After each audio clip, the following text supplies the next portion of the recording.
আসসালামু আলাইকুম এভরিওয়ান, সবাই কেমন আছো? চলে আসলাম তোমাদের সাথে একটি ভিডিও নিয়ে। জানোই গাইস, আমি ভিকিরি মানুষ, এর জন্য রিচার্জ শেষ হয়ে গেছিলো, ব্যাংক থেকে কিছু টাকা বার করে রিচার্জ করলাম।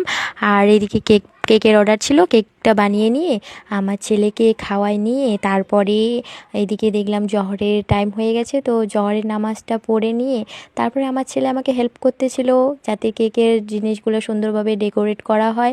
তো বাবু আমাকে হেল্প করছিল আর আমি এদিকে কেকটা ডেকোরেট করছিলাম যাতে সুন্দরভাবে কেকটা দিতে পারি, যাতে সরে না যায় কেকটা, কারণ অনেকটা স্ট্রাগল করে নিয়ে যেতে হবে।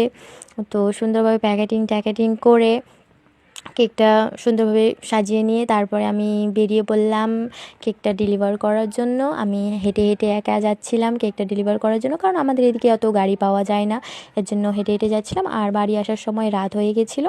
বাড়ি এসে দেখি রায়ান আমাকে মিস করছিল, আমাকে অনেকটা মারলো, তারপর আমাকে অনেকটা আদর করছিল, ওর জন্য আমি খাবার নিয়ে এসেছি। তো গাইস, আমাদের মা ছেলেকে তোমরা সাপোর্ট করতে থেকো, এভাবেই আমাদের পাশে থেকো। রায়ান আমাকে অনেকটা চুমু টুমু দিল, অনেকটা আদর করলো। দেখা হচ্ছে খুবই তাড়াতাড়ি, ভিডিওটা এখানে শেষ করলাম।